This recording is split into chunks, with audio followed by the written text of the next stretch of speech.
रामदास उठून चालू लागल्यावर बाकीच्या तिघांनाही उठावंच लागलं. उठून ते निघणार तर समोर वाघ, चांगला 4 फूट उंच, अंगावर पट्टे, शेपटापर्यंत 5 फूट तरी असावा, डोळे लाल. तो या चौघांकडे बघत होता. चौघांची वाचा बंद झाली होती. रस्ता अडवून कोणीतरी उभं राहावं तसा उभा राहिलेला होता. याच्यात आणि त्यांच्यात अंतर केवळ 40 फुटाचं. रामदासने हाताने इशारा केला की कुणीही बोलू नका, शांत उभे राहा, 5-1 मिनिटं तरी. तो वाघ एकसारखा पाहत होता.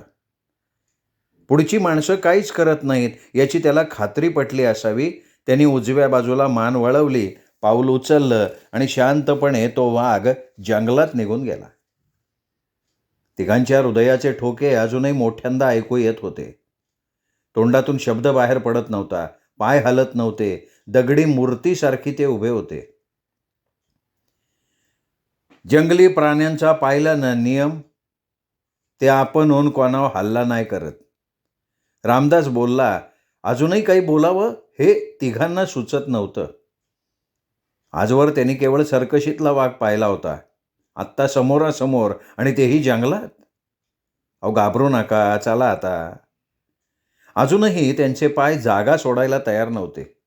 चला गुरुजी, पुन्हा नाही येणार तो. अहो तो येईन कसा सांगा, त्यालाही भीती असते ना. आपण साकोलीला गेलंच पाहिजे का? माने गुरुजी म्हणाले. रामदास, आपण फिरत फिरू बाबा, जगदाळे गुरुजी म्हणाले. जगदाळे गुरुजी, चला बाबा, हे काही आपलं काम नाहीये. मानेंनी निर्णय घेतला. ठीक आहे, तुम्ही दोघं परत फिरा, रस्ता चुकू नका. वाघ कदाचित पाण्यासाठी खालीही उतरलेला असेल, सांभाळून जा. म्हात्रे गुरुजी बोलले. तुम्ही नाही येणार? नाही, मी नाही येणार. रामदास चल. ते दोघं चालू लागले. जगदाळे आणि मानेंनी त्यांच्या मागून चालायला सुरुवात केली. चालताना शक्यतो आपण मध्ये राहू असा प्रयत्न जगदाळे आणि माने यांचा चाललेला होता. माने मनात आपल्या नशिबाला आणि गटविकास अधिकाऱ्यांना लाखो शिव्या घालत होते. तर जगदाळे, आज बरं वाईट झालं असतं तर मुलांचं काय झालं असतं, बायकोला कोणी आधार दिला असता, बायको या धक्क्यानं सावरू शकली असती का तिलाच हार्ट अटॅक आला असता. कारण ती सारखी म्हणते, मी बाई तुमच्याशिवाय जगूच शकणार नाही. तिला खरंच अटॅक आला असता. आणि मुलांचा काय? पाझर फुटत होता पण रडताही येत नव्हतं त्यांना. साकोलीला ते अंधार पडण्यापूर्वी पोहोचले. या चौघांना पोरांनी, बाळांनी, बायकांनी पाहिलं. पळत पळत घरात शिरली. म्हातारा माणूस अंग खाजवत बाहेर आला. रामदा, काऊन हो? गुरुजी आहेत, गुरुजी, मास्तर आहेत. हो, बस. एका लाकडाच्या खोडावर तो म्हातारा बसला. 4-5 झाडांची वाळकी खोडं तिथं पडली होती. तिघांना कधी एकदा बसतो असं झालं होतं. तिघही बसले. झिरपे आहे बरं का, इथला मुखी आहे. या साकोलीत एकूण 8 कुटुंब आहेत. याच्या इशाऱ्यावर सगळं चालतं. रामदासनी माहिती दिली. तिघेही त्या म्हाताऱ्याकडे बघत राहिले. खाली केवळ लंगोटी, अंगात फाटकी मळकी कोपरी, तिची आणि पाण्याची ओळखच नसावी. डोक्याला फाटकी चिंधी गुंडाळलेली. मास्तर काय काम काढून आले? अण्णा गेले. मंजुश्रीताईंनी त्यांचं काम चालू ठेवलंय. अण्णा देवबाप्पा रे रामदा. सर येते का त्यांची कोणाला? नाही, असं म्हणू नको झिरपा. मंजुश्रीताईंनी अण्णांचं काम मोठ्या नेटानं चालू केलंय. आता शाळा काढायचं ठरवलंय. शाळा कशात काढतीन त्या ताय? कोण पोरं शिकतीन? 5 पोरं इथं, मास्तर काय करेल र? 11 सशा मागं पोरं. पण पोरं आम्ही घेऊन जाणार, गोळवडला शिकवणार. कोण दिल पोरं? नाही जमणार रामदा. अरे झिरपा, तू जागला तसं नातवानी पण जागायचं का? अरे आम्ही जंगलवाली, शिकणं लिहणं नाही होणार. जयवंत म्हात्रे गुरुजींना उत्साह मोठा. सभेत बोलावं तसं बोलायला सुरुवात केली. शिरपा बाबा, अहो जग कुठल्या कुठे गेलाय. विज्ञान युग आहे. माणसं ग्रह ताऱ्यांवर गेली, विमान रॉकेटमध्ये फिरू लागली आणि म्हात्रे गुरुजी. रामदासनीच त्यांना दाबलं. रामदासला माहिती होतं हे असलं व्याख्यान, मोठमोठे शब्द इथे काही कामाचे नाही आहेत. तळ हातावरचा काटा नाजूक हातानं काढायला लागतो. हे बघ जिरपा, राती गडी माणसांशी बोलू आपण. रामदासनी विषय तिथे संपवून टाकला. अंधार पडला, चुली पेटल्या, झाडापालाच्या झोपड्यात कलकल वाढली, पोरं हुंदडू लागली. त्यांचं रडणं, त्यांच्यावर खेक असणं बाहेर ऐकू येत होतं. आतापर्यंत म्हात्रे गुरुजींनी शाळेत दाखलपात्र मुलांची संख्या मोजून ठेवली होती, ती 5 होती. 5 ही नागडी पोरं, काळी कुळकुळीत हाडांचा सापळा असलेली. जगदाळे माने कधी एकदा रात्र सरते या विचारात त्या मुलांच्याकडे बघतानाही त्यांच्या पोटात ढवळून येत होतं. जेवणं झाली. पेटले शेकोटीभोवती झिरपा, तिच्या, संभा, टिकू आणि बारवा बसले. एका बाजूला हे चौघं. झिरपा आपल्या भाषेत त्या सहकाऱ्यांशी काहीतरी बडबडला, तेही तसंच काहीतरी बडबडत होते. बराच वेळ ते चाललं होतं. शेवटी झिरपा बोलला, रामदा, साळा नक, रव्याव शिकून साहेब होईल म्हणती. झिरपा, संभा, समजा 10-15 वर्षामागं सोय झाली असती तर हा टिकू, हा बारवा आमच्याबरोबर चांगल्या मराठीत बोलला असता, पुस्तकं वाचायला लागला असता. हे बघा, आम्ही आमच्यासाठी नाही काय करत. अण्णा इथं येत होते, त्याच्यामुळं थोडी तरी सुधारणा झालीच का नाही? झालीच का नाही तुमची सुधारणा? मी बोलतोय तेवढं तरी आता समजतं ना तुम्हाला? हे असं पहिलं येत होतं का? काय बारवा, काय खरं आहे का खोटं आहे? रामदा, ते खरं र, पण पोर कोण देणार? त्याच्या जीवाची काळजी नाही का? बारवा बोलला. त्याच्या बोलण्यावरनं तो जरा पुढारलेला वाटत होता. अहो, त्याच्या जीवाची काळजी आमच्यावर सोडा. खाण्याचा खर्च आमचा, तुम्ही फक्त मुलं द्या. सगळे विचारात पडले. तिघा शिक्षकांनाही वाटलं, कुपोषणानं मुलं मरण्यापेक्षा हे एका पायावर मुलं शाळेत द्यायला तयार होणार. संभा, मूर्त्या, लेकरू जाऊ दे. नाही जमल.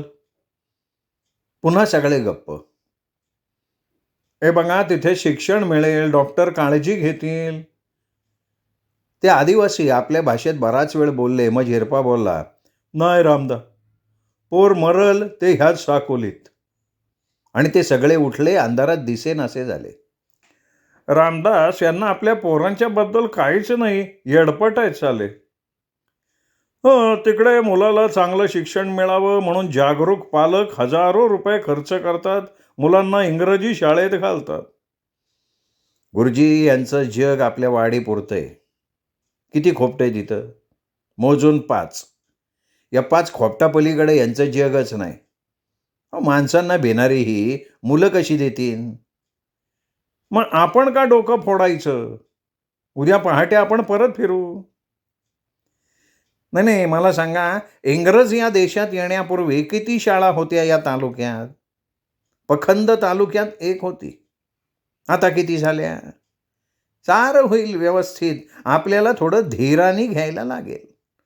परत जाण्याची भाषा आत्ताच बोलून उपयोगाची नाही. 5 दिवसात 2 मुलं मिळाली तरी आपण खूप यश मिळवल्यासारखं होणार आहे. जयवंत म्हात्रे गुरुजी आत्मविश्वासानं बोलले. रात्रभर जगदाळे, माने दोघांना झोप अशी आली नाही. जगदाळेंना विधवा बायको डोळ्यांसमोर दिसत होती. मानेवर वाघ सारखा रडकाळा फोडत होता. राणंत, रावबाची वाडी, बारवड, फणसवाडी, घोलवड या वाड्या वस्त्या 5 दिवस तुडवून झाल्या. पाय सुजले. पोटातल्या भुकेने अनेक वेळा कुरतडलं, पण एकही मुलगा मुलगी मिळाली नाही. माने जगदाळे मनातल्या मनात थोडे सुखावले होते. समजा मुलं मिळालीच नाहीत तर शाळा चालू होणार नाही. शाळा नाही म्हणजे सुट्टी. मग काय घोळवडचं तालुका ऑफिस आपल्यासाठी. पंढरी ग्रुपचा अनुभव काही वेगळा नव्हता. ते एखाद्या वस्तीवर गेले रे गेले की वस्तीवरची माणसं धूम जंगलात, कोणी झाडावर तर कोणी जाळीत. हिंस्त्र प्राण्यांना बघून माणसं घाबरून जातात तशी ते सगळे घाबरून जात होते. कोणी थांबलं तर मुलांना शाळेत घालायचं हे मोठं पाप समजलं जात होतं. जंगलाचे हे राजे, आदिवासींचं राज्य जंगल. रानात भटकायचं, पक्षी मारायचे, प्राण्यांची शिकार करायची, शेती करायची नाही. नाचणीवरी मातीवर फेकायची. पेरणी नाही, बेंडणी नाही, मशागत नाही, उगवेल ते आपलं, देवाचं देणं. जमीन आपली आई. आईला कोणी नांगर लावतं का? कुदळ टिकावानं खोदतं का? वेदना देतं का? पाप करतं का? शिकून लिहून लिहून मरण्यापेक्षा जंगलात फिरणं जगणं चांगलं.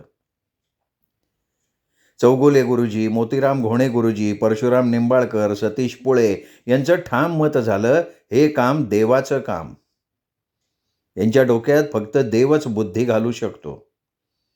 देव खाली आला आणि त्यांनी यांची डोकी फोडून आत अक्कल घातली तर यांना फायदा तोटा समजणार. जंगली रानटी यांच्यापुढे रामायण महाभारत वाचलं ना तरी दगड ते दगड, आणि दगडातून काय मूर्ती तयार करता येते, पण यांच्यातून चिरा सुद्धा तयार करता येणार नाही. जन्माला येणार ते कुत्र्या मांजरासारखे. कुपोषण, रोगराई, हिंस्त्र प्राणी, विषारी कीटक, प्राणी यांच्यापासून पक्षी, प्राणी, कीटक, मुंग्या सुद्धा खातात. बास अंगावरच्या उवा मारत मारत मरणार. करवंदवाडी, रांजा वस्ती, भुत्याची वस्ती, बाभळवाडी, वडाची वाडी, जिथे गेले तिथे परिस्थिती सारखी. सरडं पालीवर समाधान.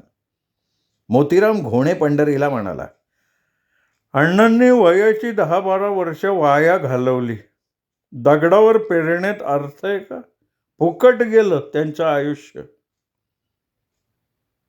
गोने गुरुजी, अण्णांनी 10-12 वर्षात काय केलं याचं चित्र आहे आपल्या पुढे.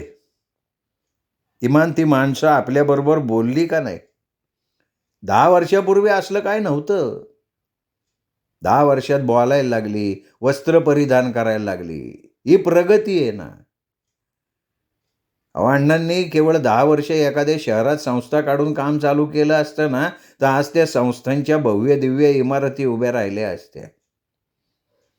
10 वर्षाच्या कार्याने आत्तापर्यंत मेडिकल कॉलेज, इंजिनिअरिंग कॉलेज उभी राहिली असती. पैसाच पैसा मिटला असता. मंजुश्री ताईंना तुमच्या भाषेत सांगा, ताई म्हणावं, जंगलात दुर्गम भागात नका आयुष्य वाया घालवू. काही होणार नाही. हे माणसं अशीच जाणार, अशीच मारणार. यावर रामदास शांतपणे म्हणाला, गुरुजी तुम्ही लय उशिरा जन्माला आले हो. महात्मा फुले, ज्योतिराव फुले यांच्या काळात जन्माला आला असताना आणि असा सल्ला दिला असताना तर आज उंबरड्याच्या बाहेर मुलगी पडलेली दिसलीच नसती. येडं दाम्पत्य होतं ते. मुलींसाठी शाळा काढल्या त्यांनी इंजिनिअरिंग मेडिकल कॉलेज काढून फक्त मुलांची सोय करायला पाहिजे होती. तुम्हाला सांगतो, कर्मवीर अण्णांना तर तुमच्या सल्ल्याची लय गरज होती. येडाच माणूस होता तो. गावोगावी फिरायचा, एक एक मुलाला उचलून आणायचा खांद्यावर. सातारला धंजीच्या बागेत पदरमोड करून शिकवायचा. त्याने तर लय वाया घालवलं आयुष्य. अरे तुम्ही कर्मवीर अण्णा आणि महात्मा फुलेंच्याशी बरोबरी करताय मंजुश्रीताईंची. अण्णा झिजले नसते, महात्मा फुलेंनी त्याग केला नसता, तर आज महाराष्ट्राचं चित्र काय दिसलं असतं गुरुजी? विचार करा की जरा. ठीक आहे, मंजुश्रीताईंना कर्मवीर व्हायचंय, ज्योतिराव सावित्रीबाई व्हायचंय, पण मग त्यांनी आम्हाला का वेठीला धरलंय? यावर रामदास काही बोलला नाही. मोतीराम घोणेंनी संधी मिळेल तसं आपलं काम चालू ठेवलं. D.R. चौगुले, परशुराम निंबाळकर, सतीश फुले यांना ते डोस पाजत राहिले. आपलं आयुष्य खर्ची घालून काय साध्य होणार आहे? 10 वेळा पुनर्जन्म घेतला तरी या माणसात प्रगती होणार आहे का? आदिवासी ते आदिवासी. बरं प्रगती झाली तरी किती होणार? शहरातल्या मुला माणसांची बरोबरी करणार आहेत का हे? किती स्पर्धेचं जग आहे सध्या. 90% मेडिकलचं ॲडमिशन मिळत नाही. त्यांच्याशी कुठे स्पर्धा करणार हे आदिवासी? आणि केली स्पर्धा, एखादा गेला पुढे, आपल्याला काय त्याचं? आपण मुलं माणसंवाले. या मुलांसाठी आपण आपल्या मुलांना आदिवासी करणार का? जमणार आहे का ते आपल्याला? मंजुश्रीचं ठीक आहे हो, एक वेळ ना नवरा ना मुलं, पुढे नाही मागे नाही. झालं तर तिचं नाव होणार, तिचा पुतळा लागणार, त्या पुतळ्याला हार पाडणार. आपलं काय? आपल्याला आप्पा नाना कोणालाही गाठता येईल, बदली करून घ्यायची. लष्कराच्या भाकरी भाजायला आपण काही जन्माला आलेलं नाही. तेही नाही जमलं राजीनामा देऊन टाकायचा. अरे उपास करा, डोंगर तोडवा, हिंस्त्र प्राण्यांच्या भीतीत जागा, कोणी सांगितलं वय? आपण सरकारी माणसं आहोत. खाजगी संस्थेशी आपला संबंध काय? उद्या कोर्टात केस गेली तर कोर्ट म्हणेल आश्रमात जाऊन का शिकवताय? थांबायचं नाही आपण इथे. रंगराव पाटील, माधव वझे, माणिक शिंदे या तिघांनी तर संपूर्ण दौऱ्यात अनेकदा मंजुश्रीला आपापल्या परीनं सल्ला दिला होता. ताई, हे आदिवासी जंगलात जन्माला आले, जंगली जगताय, जंगलातच हे मारणार. कोल्ह्या कुत्र्यांसारखं त्यांचं जगणं मरणं, सापाकिड्यासारखं वागणं, कशाला तुमचं आयुष्य वाया घालवताय? त्यांचंही काही चुकलं होतं असं नाही. अण्णांच्या महत्प्रयत्नांनी कागलला गोधडी शिवण्याचा प्रकल्प राबवला जात होता. तिथली 2 मुलं आश्रमशाळेत यायला तयार होती. पिरवाडी, चिखली, सर्जावाडी, चिंदी, दगडोबाची वाडी या गावात एकही मूल मिळालेलं नव्हतं. सर्व गोळवडला आश्रमावर परत आले. सर्व थकलेले होते. शरीरानं थकणं शक्य होतं. रोज किमान 25 मैलांचा प्रवास त्यांनी केला होता. त्यात अनेक अडचणी आल्या होत्या. माणिक शिंदेच्या 2 दिवस पोटात दुखत होतं, घोणेचा कान दुखत होता, सतीश पोळ्याला जुलाब झाले, चौगुले गुरुजींची चप्पल तुटली. प्रत्येकाला काही ना काही अडचणही आली. एवढं करून फक्त 2 मुलांचे पालक तयार झाले होते, याचं मोठं दुःख होतं. गटविकास अधिकाऱ्यांच्या आदेशानं सर्व्हे झाला होता. लवकरच शाळा, वसतिगृह उभारायची शक्यता होती, पण मुलंच मिळालेली नव्हती. दुसऱ्या दिवशी सगळे एकत्र बसले. 5 दिवसांचे चटके आता लाह्यांसारखे फुटत होते. 10ही शिक्षक आपल्या मगदुराप्रमाणे सल्ला देत होते. काळ्या पाण्याच्या शिक्षेतून सुटका व्हावी हा एकमेव उद्देश त्यांच्या बोलण्यात होता. मॅडम, दगडात पाणी मुरतं का? काय डोकं फोडून घेताय तुम्ही? हट्ट सोडा. ही शक्ती एखाद्या पक्षाला द्या. सत्तेत याल, सत्तेत. मॅडम, वाईट वाटून घेऊ नका. अहो, भांडी घासणारी बाई महिन्याला 5,000 कमवते. काय मिळणार आहे तुम्हाला इथे? नोकरी केली तर 10,000ला मरण नाही. मी बघतो ना तुमच्यासाठी नोकरी. मी काय म्हणतो बाई, तुम्ही संसार करा, सुखात राहणार. अहो, स्वतःची पोरं इंग्लंड अमेरिकेला गेली तरी पुष्कळ मिळाल्याचा आनंद मिळेल. कृतार्थ होऊन जाईन जीवन. हे बघा, हे काम तुमचं नाहीच आहे. हे काम वेड्या माणसांचं असतं. कार्याने वेडं व्हायला लागतं. मला सांगा, सगळ्याच बायका सावित्रीबाई होतात का? मंजुश्री सगळ्यांचं ऐकून घेत होती. तिच्या प्रत्येक स्वप्नाला सुरुंग लागत होता. ती काहीच बोलत नाही असं बघून व्याख्यान देण्यासाठी प्रशिक्षण घेतल्या शिक्षकांची तोंड मोकळी सुटली होती. तुमचं ठीक आहे हो, ना घर, ना दार, ना संसार. आम्ही संसारी आहोत, आम्हाला मुलं बाळ आहेत. तुमचं काय, तुम्ही एकटा जीव सदाशिव. आमचं जीवन बर्बाद करायचा तुम्हाला काय अधिकार आहे? मंजुश्री शांतपणे म्हणाली, आज या क्षणी आपण जाणार आहात. अर्ध्या तासात बैलगाडीची व्यवस्था होईल. एवढं बोलून मंजुश्री उठली, आत निघून गेली. तिने आपलं तोंड दोन्ही हाताच्या तळव्यात झाकून घेतलं. तिला हुंदका फुटला. रडून रडून ती थकली तेव्हा तिचं दुसरं मन तिच्यासमोर उभं होतं. मंजुश्री, त्या शिक्षकांचं काय चुकलं ग? 12-15 वर्ष त्यांच्या आईवडिलांनी काबाड कष्ट केले, त्यांना शिकवलं. त्यांनी नोकरीसाठी वणवण केली असेल, कदाचित पदरमोड केली असेल. आता ते नोकरी करतायत, सुखात आहेत, पगार घेत आहेत. बंगला गाडी ही असावी. किंबहुना नसेल तर आपली बंगला गाडी असावी असं त्यांचं स्वप्न का नसावं? मुलांनी CEO, कलेक्टर, डॉक्टर, वकील व्हावं असं का वाटू नये त्यांना? तू कोण आहेस ग त्यांची स्वप्न उधळणारी? तुझं आपलं ठीक आहे ग, आईबाप सोडले, नवरा सोडला, एकटा जीव, ना कोणी अपेक्षा करणारं, ना कोणी रडणार. मंजुश्रीला सगळं खरं वाटत होतं. मंजुश्री, आणि तू तरी किती दिवस हे कष्ट करत राहणार आहेस? थकली आहेस, आत्ताच थकली आहेस, आणि मनानं तर पुरती कोलमडली आहेस. दरवाजा वाजला म्हणून ती भानावर आली. कोण आहे? तिने स्वतःला सावरलं, पदरानं चेहरा पुसला. जयवंत म्हात्रे. आता काय आहे? मॅडम आम्ही जाणार नाही. तुम्ही? अहो दरवाजा तर उघडा. मंजुश्रींनी दरवाजा उघडला. समोर माधव वझे आणि जयवंत म्हात्रे होते. माधव वझे आपण? हो, आम्ही दोघं इथेच राहणार. अहो पण तुमचे संसार? आमच्या संसारात आमची गरज असेल तर आमची मुलं माणसं इथे येतील. म्हणजे आमच्या पगारावर आमचा संसार चालतो. बायकांना आमची गरज असेल तर त्या येतील ना इथे. आणि मुलांचं काय? वझे तुमची दोन्ही मुलं इंग्रजी माध्यमात आहेत. इथे शिकतील ना ती. मॅडम मीही माझ्या मुलीला इथल्या शाळेत घालणार. आदिवासी 2 मुलं, वझे गुरुजींची 2 आणि माझी मुलगी, 5 मुलांवर आपण शाळा चालू करू. ते 8 जण गेले ना, जाऊ द्या जाऊ द्या. आम्ही दोघं, तुम्ही आणि आमच्या 2 बायका, 5 जण शिकवू आपण त्यांना. मंजुश्रीच्या डोळ्यातनं आनंदाश्रू व्हायला लागले. मघा वळीव कोसळला होता, आता मृग बरसत होता. म्हणत होता पेरते व्हा, पेरते व्हा. 2 मुलं मिळाली याचं भांडवल उपयोगात आणता येईल का? वाड्यावर पुन्हा प्रयत्न केले तर यश मिळेल का? हा विचार अंमलात आणण्याचं मंजुश्रीने ठरवलं. माधव वझे आणि जयवंत म्हात्रे यांना घेऊन तिने मोठ्या वाड्यावर जायचं ठरवलं. वडाच्या वाडीवर परश्या आपल्या मुलीला शाळेत घालायला तयार झाला. बारवडला एक मुलगा मिळाला.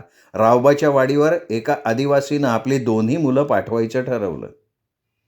आधी 2 मिळाली होती, आता 4 मिळाली. 6 मुलं मिळाली, हेही काही कमी नव्हतं. जून महिन्यात मुलांना घेऊन जाऊ असं त्यांनी पालकांना सांगितलं.